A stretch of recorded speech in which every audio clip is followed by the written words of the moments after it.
Hey guys, what's up? It's Pastor Matt here with week 3 of LifeGroups, and super excited to have you be a part. As I was preparing for the devotional for today, I had this thought, this story that just kind of reminded me of this passage in Mark chapter 6. But how many of you have been to Busch Gardens? How many of you have experienced the rides and the thrill and the excitement of roller coasters? I have. I've been to Busch Gardens countless times. And growing up in Tampa since I was 10 years old, I have been to that park more times than I can count. Last year, I had a year pass that sat on my fridge that I could go to Busch Gardens whenever I wanted and be a part of the exciting park. The problem is I'd been to Busch Gardens so much that Busch Gardens got familiar to me. And all of last year, even though I had a free pass, I didn't go one time.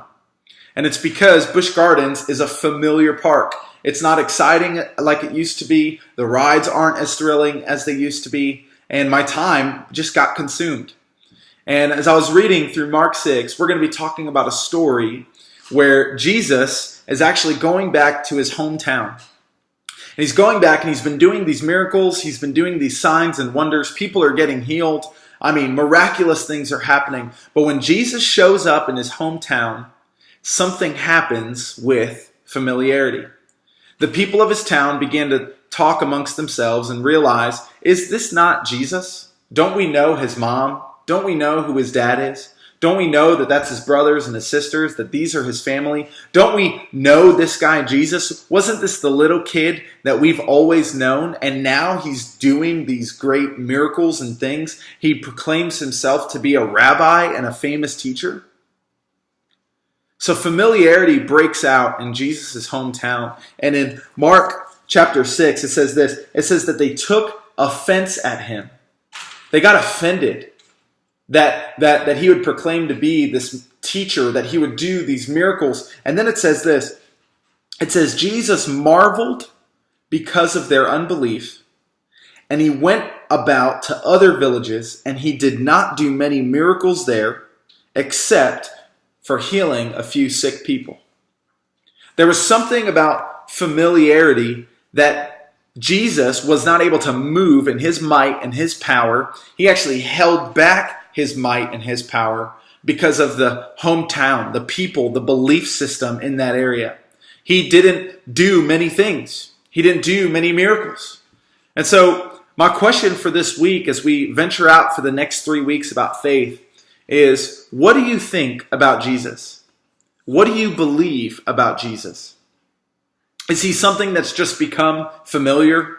Is he somebody that maybe you've known for a long time now and you're experiencing the same type of devotional, the same type of reading? Maybe you're experiencing the same type of thoughts or same types of emotions. Maybe it's just another worship service, another sermon, another video devotional, another time at LifeGroup. Has Jesus gotten so familiar to you that you're missing out on an encounter with him daily?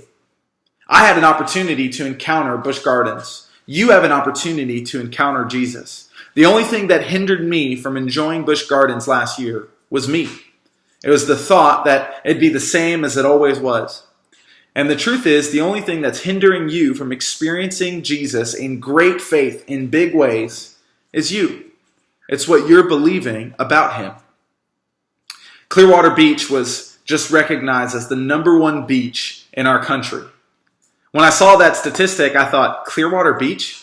I've been there since I was a kid. I go there all the time. That's the #1 beach in the country. Out of the entire country, that's the #1 beach? There's not another beach better than that?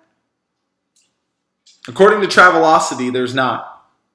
But when I think about that beach, which I'm very familiar with, I can either think about it as, I can't believe that's the #1 beach. I've been there all the time.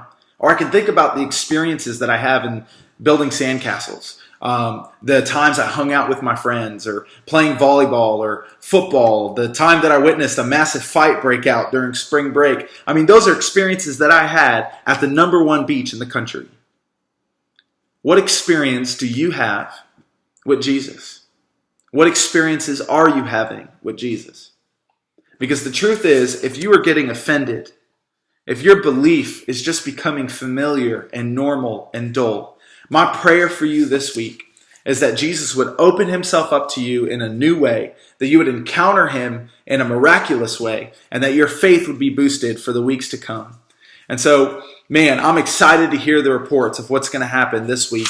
I am praying that God would encounter you in a real way, that if your relationship with Jesus has gotten dull, that Jesus would show up in a huge way in your life.